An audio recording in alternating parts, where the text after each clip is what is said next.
One. Today we are going to start with Unit 8, Class 11 Methods of Cooking. And as requested by all of you, I was not making the videos of 11th class because I was busy with the 12th students. I was making the 12th videos, and of course, they'll help you further in 12th. And sorry for the inconvenience caused. And let's start with this chapter. Unit 8 Methods of Cooking. Also, do comment which chapter you want next. So, in this chapter, we'll basically discuss about the heat transfer. Okay, how heat transfer and how we can, what are the ways we can, the food can be cooked and in a healthier way. So aims and objectives of cooking food. सबसे पहले हम पढ़ेंगे that there are lot of food items which can be eaten raw, and raw fruits and vegetable majorly form salad and are used as garnishes. Most of our food is cooked.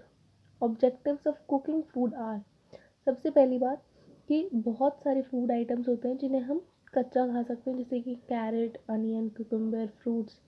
ठीक है. तो जो raw fruits and vegetable होता है वो basically salad या फिर garnishing में भी ज़्यादातर हेल्प करते हैं. लेकिन हमारा most of the food is cooked, right. तो ऑब्जेक्टिव्स ऑफ कुकिंग फूड, हम क्यों कुक करते हैं फूड को. तो पहली बात है कि फूड ज़्यादा प्लेटेबल लगता है. The food to make the food more palatable. Second, to help in digestion process, क्योंकि कुक्ड फूड को हम आसानी से ब्रेक कर सकते हैं, उसके कंपोनेंट्स को हम आसानी से ब्रेक कर सकते हैं. ठीक है, due to the effect of heat. Third, ये बैक्टीरिया को किल करता है. ठीक है. फोर्थ, देखने में अच्छा लगता है. फिफ्थ, अलग अलग इंग्रेडिएंट यूज़ होते हैं जिससे कि न्यूट्रिशन वैल्यू इंक्रीज़ हो जाती है. ठीक है. देन सिक्स्थ, अलग अलग जो कुकिंग मेथड्स होते हैं वो फूड का टेक्सचर बदल देते हैं जिससे उनमें फ्लेवर, अरोमा ये सब आ जाता है. एंड द लास्ट इज़ कि उसको हम ज़्यादा लंबे टाइम तक स्टोर कर सकते हैं. ठीक है. अब हम बात करते हैं हीट ट्रांसफ़र इन कुकिंग. तीन तरीके के हीट ट्रांसफ़र होते हैं basically: radiation, convection and conduction. ठीक है. दिस इज़ अबाउट कि कितना कैसे वो फूड के हीट कैसे फूड तक जा रही है, डायरेक्टली जा रही है या इनडायरेक्टली जा रही है. डायरेक्टली जाती है तो रेडिएशन होता है, इनडायरेक्टली जाती है तो कन्वेक्शन और कंडक्शन होता है. ठीक है. तो heat passes through directly on the object that has to be cooked. ठीक है. जैसे ग्रिल पे क्या होता है, डायरेक्टली हीट जो होती है वो फूड पर लगती है. ठीक है. ओके. नाउ कंडक्शन की बात करते हैं. कंडक्शन में हमें ऑब्जेक्ट्स का यूज़ करना पड़ता है जिससे कि हीट ट्रांसफ़र होती है. This is the process of using metals like pans and utensils for transferring the heat to object. For example, using stainless steel vessels, the heat transfers from heated range to the pan and then the pan to the food contained within it. मतलब जब हम heat करते हैं तो सबसे पहले heat pan को लगती है. ठीक है. फिर उस पैन से वो फूड में ट्रांसफ़र होती है heat, and then the food is cooked. ठीक है. कन्वेक्शन में क्या होता है, जो हीटेड पार्टिकल्स होते हैं गैसेस और लिक्विड्स के, वो मूव करते हैं. ठीक है. यानी कि मॉलिक्यूल्स का यूज़ होता है यहाँ पे. ठीक है. The heat transfer bye molecules is convection. ठीक है. इसमें क्या होता है, जब हम पार्टिकल्स को हीट करते हैं तो वो थोड़े से कम डेंस हो जाते हैं, यानी कि उनका जो वेट होता है वो कम हो जाता है जिससे कि वो एयर में राइज कर सकते हैं. ठीक है. For example, boiling water in pot, air currents in oven. ठीक है. And one more is induction. Induction में क्या होता है, कुक करते हैं with the help of electromagnetic waves. ठीक है. ये होता है इंडक्शन. इंडक्शन स्टोव होता है, उससे होता है. सो इसमें इलेक्ट्रोमैग्नेटिक वेव्स होती हैं. अब classification of methods of cooking. Cooking की क्लासिफिकेशन मेथड्स क्या है. फर्स्ट है moist heat method, second is dry heat method, third is medium of fat, ठीक है। तो मॉइस्ट हीट मेथड में क्या होता है, the food is cooked by water और स्टीम, ठीक है। ड्राई हीट मेथड में क्या होता है, the food is cooked without moisture, ठीक है। For example hot air, hot metal, radiation, इन सब चीज़ों से ड्राई हीट होती है। Third is medium of fat, मतलब जो हम फूड को कुक करते हैं we can cook it with fat और ऑयल, ठीक है। तो मॉइस्ट मेथड ऑफ हीट में देखते हैं, पहले बॉइलिंग है। बॉइलिंग में क्या होता है, एक सेकेंड। सो बॉइलिंग में क्या होता है, जो लिक्विड होता है, ठीक है, जो आप लिक्विड को जिसको आप बॉईल करना चाहते हो वो बबल करने लग जाता है, ठीक है। और जो वाटर होता है वो कितने डिग्री सेल्सियस पे बॉईल करता है, 100 डिग्री सेल्सियस पे, ठीक है। और जो फूड आप बॉइलिंग वाटर के अंदर डालते हो वो सॉफ्टन हो जाता है जब उसको हम थोड़ी देर के लिए उसके अंदर सबमर्ज कर देते हैं, जैसे कि बॉइलिंग ऑफ वेजिटेबल्स, ठीक है। सेकेंड इज सिमरिंग, सिमरिंग मतलब एक शॉर्ट फॉर्म स्टोव पे लिखी होती है सिम करके, दिस मीन्स सिमरिंग, ओके। तो सिमरिंग में क्या होता है, when the liquid is bubbling gently with temperature of about 85 degree Celsius to 96 degree Celsius.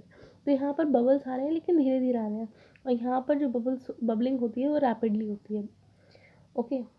तो यहाँ पे कैसी है, बबलिंग जेंटली, कितना टेम्परेचर होता है 85 degree Celsius to 96 degree Celsius, ठीक है। ये स्लो कुकिंग में हेल्प करता है, for example making of stock. Poaching की बात करते हैं, इसमें क्या होता है, when the liquid is usually in small quantity the temperature is about 71 degree Celsius to 82 degree Celsius. मतलब अगर लिक्विड जो है, पानी जो भी है या लिक्विड जो भी है वो कम आपको यूज़ करना है, कम डालना है, तो टेम्परेचर कितना होता है 71 टू 82 डिग्री सेल्सियस, और बबलिंग नहीं होती है यहाँ पे, इस प्रोसेस को कहते हैं पोचिंग, ठीक है। ये जेंटल कुकिंग होती है, for example poaching of fish and egg. Stewing की बात करते हैं, स्टीविंग में क्या होता है, जो फूड पार्टिकल्स होते हैं लिक्विड के अराउंड वो कुक होते हैं स्लो हीट पे, ठीक है, नो बबलिंग इज देयर। फिर इसके जो भी इसमें आप कुक कर रहे हो उसको लिक्विड के साथ सर्व किया जाता है, फॉर एग्जाम्पल स्ट्यूड फ्रूट्स। ब्लॉन्चिंग, ब्लॉन्चिंग क्या है, इसमें क्या होता है, जो फूड आइटम्स होते हैं वो पार्शली कुक होते हैं वाटर में, जिससे कि जैसे कि जो फूड है उसके, मैं क्या कहना चाह रही हूँ ब्लांचिंग में, कि इसमें जो फूड पार्टिकल्स होते हैं वो वाटर में पार्शली कुक्ड होते हैं, जिससे कि जो फूड पार्टिकल्स भी होते हैं वो भी पार्शली कुक्ड होते हैं। जैसे कि blanching of potatoes for French fries, मतलब हम उसे पूरी तरीके से कुक नहीं करते हैं, पार्शली कुक करते हैं, ठीक है। स्टीमिंग की बात करते हैं, स्टीमिंग में क्या होता है, डायरेक्टली फूड को स्टीम दे दी जाती है, ठीक है। तो अगर हम कोई भी एक फूड आइटम को एक स्टीम वाले एक पॉट में रख देंगे तो ये स्टीमिंग हो जाएगी, ठीक है। Then jacket potatoes, steamed fish, steamed idlis, ये सारे इसके एग्जाम्पल हैं। स्टीमर्स को हम राइस कुक करने के लिए, दाल कुक करने के लिए, ये सब चीज़ों को कुक करने के लिए भी यूज़ कर सकते हैं, क्योंकि इसका टेम्परेचर होता है 106 डिग्री टू 121 डिग्री सेल्सियस, ठीक है। और ये जो मेथड है ये इसलिए यूज़ होता है क्योंकि ये बहुत कम न्यूट्रिएंट्स को फूड से हटाता है। ब्रेजिंग, ब्रेजिंग में क्या है, ये इसमें दो मेथड्स को कंबाइन किया जाता है, एक है स्टीविंग और एक है पॉट रोस्टिंग। ये वाला क्वेश्चन बहुत आता है, ठीक है, ये बहुत पूछा जाता है ब्रेजिंग का। The food particles is brown in fat and then placed in small amount of liquid and the liquid is served along with the meat, ठीक है। ब्रेजिंग में क्या होता है, जो फूड पार्टिकल्स होते हैं उसको ब्राउन किया जाता है और फिर उसको थोड़े से एक लिक्विड जो भी है उसमें प्लेस किया जाता है, फिर वो जो लिक्विड और मीट जो भी है उसको एक साथ सर्व किया जाता है, जैसे कि इरिश स्ट्यू में होता है, ठीक है। अब आते हैं हम ड्राई मेथड्स ऑफ कुकिंग पे। ड्राई मेथड्स ऑफ कुकिंग में पहला है रोस्टिंग। रोस्टिंग मतलब हाँ, not the stand up comedian which roast, it's about कि जो फूड पार्टिकल्स होते हैं वो ड्राई हॉट एयर से या तो ओवन में या ओपन फायर में कुक किया जाता है। ऐसे फूड पार्टिकल्स को जिन्हें ड्राई हॉट एयर में कुक किया जाता है तब वो क्या होता है, रोस्ट होते हैं। ठीक है, दैट प्रोसेस इज रोस्टिंग। तो मीट जो होता है, पोल्ट्री जो होती हैं और कुछ वेजिटेबल्स जो होते हैं उन्हें रोस्ट किया जाता है। ठीक है, और उसके ऊपर फिर फैट या ऑयल जो भी है उसको ब्रश किया जाता है जिससे कि एक अच्छा क्रिस्प टेक्सचर आ जाए। ठीक है, कहाँ है ये रहा। Next is baking. बेकिंग में क्या होता है, ये बेसिकली ब्रेड्स के लिए, पेस्ट्रीज के लिए यूज़ होता है। इसमें क्या होता है, एक सेमी सॉलिड टेक्सचर आ जाता है। ठीक है, और क्या होता है इसमें, एक सेमी सॉलिड टेक्सचर से कुक होके वो सॉलिड टेक्सचर में आ जाता है बेकिंग के बाद। ठीक है, तो यहाँ पे जो फैट होता है वो फूड के अंदर ही होता है और टेम्परेचर ओवन पे डिपेंड करता है और उसके बाद वो बेक हो जाता है। ओके, बारबेक्यू में क्या होता है, जो ड्राई हीट होती है वो कैसे क्रिएट की जाती है, जब हम हार्ड वुड या हॉट कोल को बर्न करें। ठीक है, तो जो फूड है उसको हम स्क्यूअर में लगाकर जो कोल बेस होता है उसके ऊपर रख देते हैं जिससे कि वो बारबेक्यू हो जाता है। ठीक है, तो ये बेसिकली हीट और लिटिल स्मोक से कुक हो जाता है। इसमें एग्जाम्पल्स है मीट एंड वेजिटेबल। फोर्थ है ब्रॉयलिंग। ब्रॉयलिंग में क्या होता है, जो फूड पार्टिकल्स होते हैं वो ड्राई हीट में कुक होते हैं। ठीक है, जैसे कि स्पाइसेस, जैसे जीरा को करते हैं वैसे ही। अब अब अब ग्रिलिंग की बात करते हैं। ये एक ओपन ग्रूव ग्रिडल पे होता है। ठीक है, यहाँ इसके नीचे चारकोल भी रख सकते हैं फॉर हीटिंग। चारकोल भी हो सकता है, इलेक्ट्रिक एलिमेंट भी हो सकता है, गैस एलिमेंट भी हो सकता है। ठीक है, for example grilled chicken. Please ignore the background voices क्योंकि वो दूसरे घर से आ रही हैं तो I can not say anything to them. Now griddling की बात करते हैं। ग्रिडलिंग में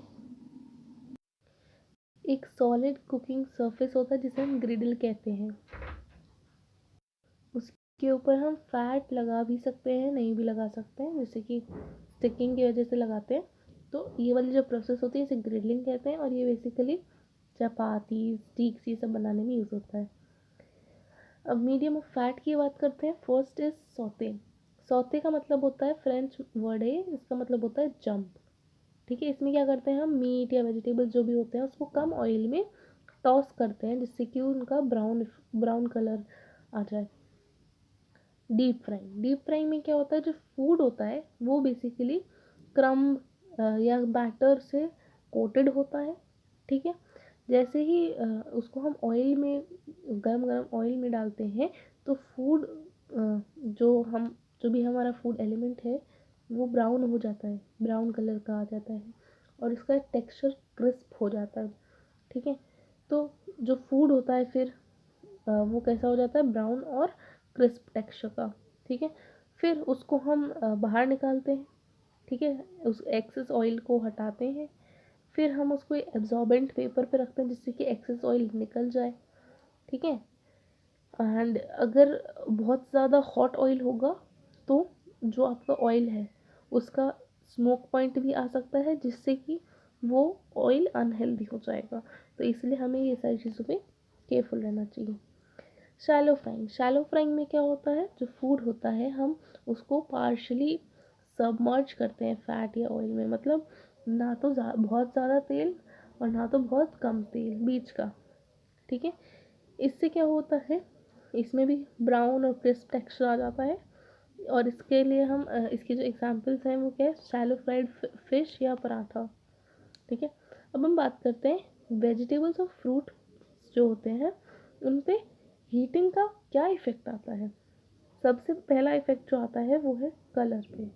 ठीक है, इससे क्या होता है, इसके जो फूड के अंदर कलर पिगमेंट्स होते हैं उसकी वजह से उनमें कलर आ जाता है। और कौन से पिगमेंट्स होते हैं कलर पिगमेंट्स, फर्स्ट इज फ्लेवॉन्स। फ्लेवॉन्स एक पिगमेंट है विच इज़ वाइट और क्रीम कलर्ड।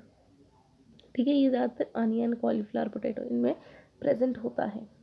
ठीक है, इसलिए इसका जो इन जिन फ्रूट्स या वेजिटेबल्स में ये पिगमेंट होता है उससे क्या हो जाता है, एसिडिक मीडियम में ये वाइट से येलो, जो एसिडिक मीडियम होता है उसमें वाइट रहते हैं, लेकिन एल्कलाइन मीडियम आते ही ये येलो हो जाते हैं, वाइट से येलो हो जाते हैं। ठीक है। Hence while cooking these vegetables a chef can add a little lemon juice. ठीक है, अगर आपको इसका कलर चाहिए तो फिर आप थोड़ा सा लेमन जूस इन वेजिटेबल्स के ऊपर डाल सकते हैं, जिससे ये कलर रिटेन हो जाएगा। क्लोरोफिल, क्लोरोफिल क्या होता है, ग्रीन कलर्ड। ठीक है, ये इसमें प्रेजेंट होता है French beans, spinach, mustard leaves. ठीक है, इनमें जो पिगमेंट होते हैं वो येलो कलर में बदल जाते हैं एसिडिक मीडियम में। ठीक है, ये और ब्राइट ग्रीन किस में हो जाते हैं, एल्कलाइन मीडियम में।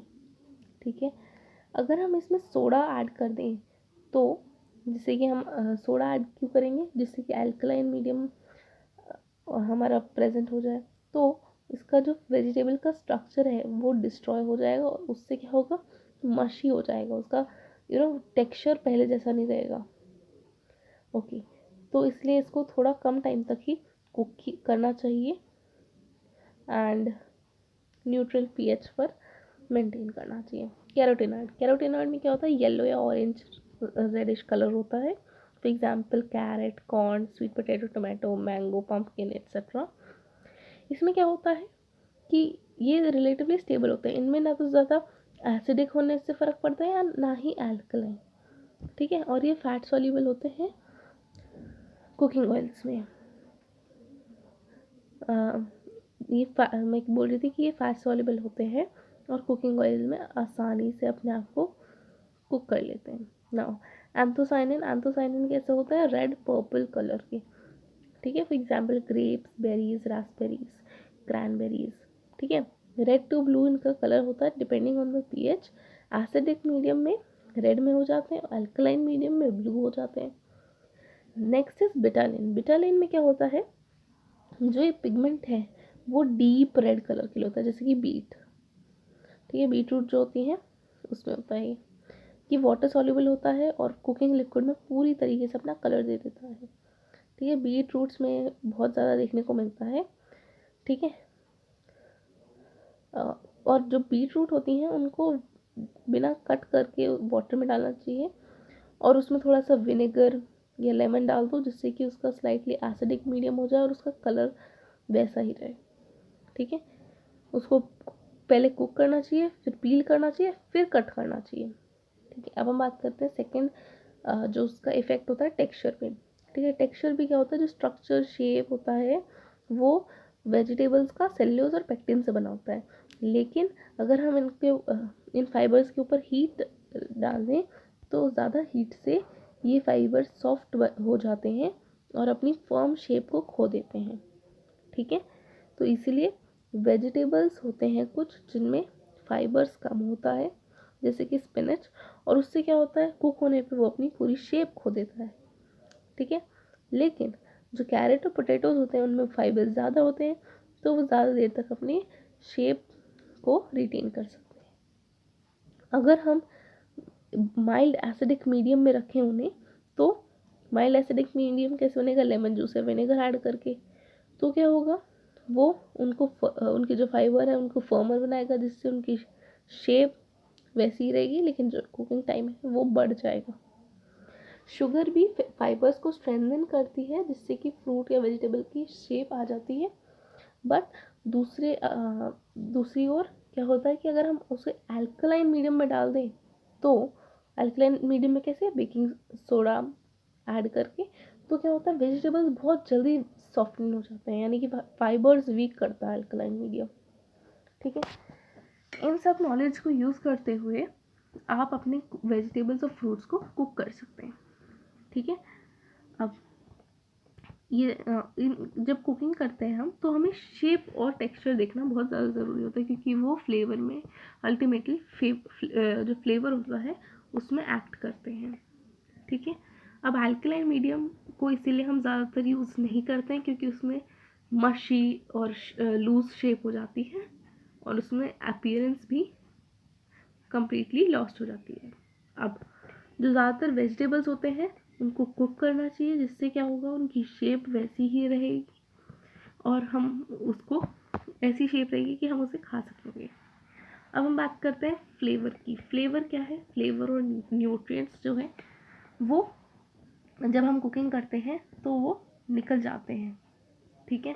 उससे क्या होता है, अगर हमें फ्लेवर लॉस को रोकना है तो क्या करते हैं, हम उसको कम देर के लिए कुक करते हैं, कम लिक्विड में या कम स्टीम में कुक करते हैं। अगर हम बॉइलिंग वाटर में थोड़ा सा सॉल्ट ऐड कर दें तो उससे भी लॉस ऑफ फ्लेवर कम हो जाएगा। अब हम बात करते हैं tips of preservation of nutrients while processing fruits and vegetables. अब क्या है इसमें कि कुछ बेसिक फैक्टर्स होते हैं जो हमें ध्यान में रखने होते हैं जब हम प्री प्रिपरेशन करते हैं फ्रूट और वेजिटेबल की। सबसे पहला है कि जो वेजिटेबल और फ्रूट्स होते हैं वो विटामिन मिनरल फाइबर के बहुत अच्छे सोर्स होते हैं, ठीक है। तो जो विटामिन बी कॉम्प्लेक्स और विटामिन सी जो होते हैं वो वाटर सॉल्युबल होते हैं, सिर्फ यही होते हैं वाटर सॉल्युबल। इसलिए जब हम इनको वॉश करते हैं या जब हम इनको कुक करते हैं बहुत ज़्यादा वाटर में तो इससे क्या होगा, हाँ, उसका जो विटामिन बी और सी जो है वो जो आपका लिक्विड है उसमें या वाटर है उसमें उसके जो विटामिन्स हैं वो उसमें आ जाएंगे वाटर में, ठीक है। ऑक्सीडेशन से भी लॉस ऑफ न्यूट्रिएंट्स होता है। विटामिन ए, डी, ई और के फैट सॉल्युबल होते हैं, तो जब हम इन्हें फैट कंटेंट में कुक करते हैं तो इनका जो विटामिन्स होते हैं वो रिलीज हो जाते हैं। अब फूड प्रिपरेशन टेक्निक्स की बात करते हैं। तो पीलिंग होता है, चॉपिंग होता है, कुकिंग होता है, ठीक है। ये सब भी न्यूट्रिशनल वैल्यू पे इम्पैक्ट डालता है। क्यों? क्योंकि अगर हम कुकिंग टाइम को, टेम्परेचर को, अमाउंट ऑफ लिक्विड को कम से कम रखेंगे उतना ही उसमें न्यूट्रिएंट वैल्यू ज़्यादा से ज़्यादा रहेगा, ठीक है। तो जब हम फूड को कुक करते हैं तो उस कुकिंग पीरियड में न्यूट्रिएंट लॉस होता है, ठीक है। न्यूट्रिएंट लॉस कैसे होता है, अगर आप ज़्यादा देर कुक करोगे तो उसमें बहुत सारे न्यूट्रिएंट, जैसा भी हमने बोला, कुछ वाटर सॉल्युबल होते हैं, कुछ फैट सॉल्युबल होते हैं, तो उस वजह से वो न्यूट्रिएंट्स लूज हो जाते हैं, ठीक है। अब कुछ तो ऐसे भी होते हैं जो एयर एक्सपोजर पे भी अपने विटामिन्स लूज कर देते हैं, तो हमें ये सारी चीज़ों को ध्यान में रखना चाहिए, ठीक है। Loss of nutrients increases as cooking time increases with higher temperatures, यह भी हमने डिस्कस कर लिया। अब cooking methods that minimise time, temperature and amount of water needed help to preserve nutrients. Steaming is a good way to cook vegetables quickly and retain valuable nutrients. तो ये बोल रहा है कि कुछ कुकिंग मेथड्स ऐसे होते हैं जो टाइम, टेम्परेचर, वाटर बहुत कम यूज़ करते हैं, जिससे क्या होता है, न्यूट्रिएंट्स प्रिजर्व हो जाते हैं। सबसे पहला और अच्छा वे इसमें है स्टीमिंग, ठीक है। इसमें जो वैल्यूएबल न्यूट्रिएंट्स होते हैं वो रहते हैं, रिटेन होते हैं। स्टर फ्राइंग इसका एक अल्टरनेटिव मेथड है। ये दो ही वेज हैं जो बहुत ही हेल्दी कंसिडर किए जाते हैं, क्योंकि इसमें क्या होता है, न्यूट्रिएंट रिटेन कर देते हैं। अब ये कुछ टिप्स हैं जिससे हम न्यूट्रिएंट्स को किचन में रखें, जो न्यूट्रिएंट्स होते हैं उनको हम रिटेन कर सकते हैं। फर्स्ट है कि use fresh vegetables and fruits which are in season. जो सीजन में फ्रूट्स और वेजिटेबल्स हैं उन्हें यूज़ करो। क्यों? क्योंकि वो फ्रेश होते हैं, राइप होते हैं और इन सीजन में प्रोड्यूस होते हैं, जिससे उनका जो न्यूट्रिएंट वैल्यू होता है वो हाईएस्ट होता है, ठीक है। तो जो न्यूट्रिएंट्स होते हैं वो फ्रीजिंग से यानी कि प्रिजर्विंग से वो क्या होता है, उनका न्यूट्रिएंट वैल्यू कम होता चला जाता है, ठीक है। इसलिए फ्रेश इंग्रेडिएंट्स को यूज़ करना is a very important tip. Second is judicious use of water, ठीक है। तो जो vitamin C, thymine, vitamin B6 और जो फोलेट होते हैं, ये सारे फूड के अंदर जो होते हैं ये 50% से ज़्यादा लूज़ हो जाते हैं वाटर में जब हम इन्हें कुक करते हैं, क्योंकि वाटर सॉल्युबल होते हैं, ठीक है। इसलिए हम इनको करने के लिए इनको कुक करने के लिए हम कुछ मेथड्स यूज़ करते हैं जिनमें कम वाटर यूज़ होता है, जैसे कि स्टीमिंग और स्टर फ्राइंग, ठीक है। और जब आपको बॉईल भी करना है तो भी आप कम वाटर यूज़ करिए, ठीक है। और उसी वाटर को आप सूप, सॉसेस, जूसेस, इन सब चीज़ों को बनाएं, इन सब चीज़ों को बनाने के लिए यूज़ करिए, जिससे क्या होगा, न्यूट्रिएंट रिटेन हो जाएंगे जो आप दूसरा प्रोडक्ट बना रहे हैं। ठीक है। शॉर्ट कुकिंग ड्यूरेशंस में क्या होता है कि as a rule of thumb the longer foods are expose to heat the more nutrients are lost. तो जितना ज़्यादा हम उस फूड को हीट देंगे उतने ज़्यादा उसके न्यूट्रिएंट्स लॉस्ट होंगे। ठीक है। अब जिससे जैसे जैसे हम कुकिंग टाइम को कम करेंगे तो उसकी इवेपोरेशन कम होगी। ठीक है। तो इसलिए हम ऐसा करते हैं कि जो वेजिटेबल्स होते हैं उनको हम ऑलरेडी बॉइलिंग वाटर में डालते हैं, जिससे उसका वेजिटेबल का क्रंचियर टेक्सचर आए और वो मैशी ना हो जाए। ठीक है। फोर्थ इज बिग पीसेस में कट करो वेजिटेबल्स को। इससे क्या होगा कि अगर हम फूड को एक्चुअली उनका जो साइज़ है, उनके सरफेस एरिया अगर हम इंक्रीज कर देंगे तो वो उनका exposure to light, heat and water ज़्यादा हो जाएगा, मतलब उनके ऊपर लाइट, हीट और वाटर ज़्यादा पड़ेंगी। ठीक है। तो ये 3 फैक्टर्स ऐसे हैं जो न्यूट्रिएंट्स को हटाते हैं। ठीक है। इसका एक एक्सेप्शन है, वो है गार्लिक। इसमें क्या होता है, और one exception is garlic and the others are allium, मतलब अनियन फैमिली। ठीक है। तो लहसुन और प्याज में क्या होता है, वो जब हम इन फूड्स को इनका कम से कम एरिया रखेंगे तो उनका न्यूट्रिएंट्स कम से कम जाएगा। ठीक है। अब जैसे जैसे हम इन फूड आइटम्स को चॉप करते हैं तो हमें इनका जो सरफेस एरिया रखना होता है वो ज़्यादा रखना होता है, बस ये याद रखना है। फिफ्थ है करेक्ट स्टोरेज में क्या है, हम ज़्यादातर जो फ्रूट्स होते हैं, वेजिटेबल्स होते हैं, उनमें क्या होता है, जब हम उन्हें कुक करते हैं तो उनका जो न्यूट्रिएंट होता है वो लॉस हो जाता है। तो इसीलिए हम उस न्यूट्रिएंट लॉस को कम कर सकते हैं अगर हम उसका टेम्परेचर कम रखें, ह्यूमिडिटी ज़्यादा रखें और एयर कांटेक्ट भी कम रखें। इसको कहते हैं स्टोरेज प्रोसेस। ठीक है। इसमें क्या होता है, इसमें जो आपका फ्रूट हो गए, वेजिटेबल हो गए, जो बेसिकली फूड आइटम है, उसको हम एयर टाइट कंटेनर्स में फ्रिज में रख देते हैं। ठीक है। Next is rinse fresh vegetables well just before using. तो जो फ्रेश वेजिटेबल्स होते हैं उन्हें यूज़ करने से पहले अच्छे से धो। ठीक है। इवन उनकी जो स्किन होती है उसमें बैक्टीरिया, इंसेक्ट्स, पेस्टिसाइड्स ये सब हो सकते हैं, इसलिए उन्हें ढंग से क्लीन करना चाहिए। ठीक है। वेजिटेबल्स को सोक नहीं करना है वाटर में, उससे क्या होगा कि उसके न्यूट्रिएंट्स निकल जाएंगे, जैसे कि विटामिन सी हो गया, वाटर सॉल्युबल होता है ना विटामिन सी। सेवेंथ है wash whole fruits and vegetables. पूरे फ्रूट या पूरे वेजिटेबल को वॉश करो। क्यों?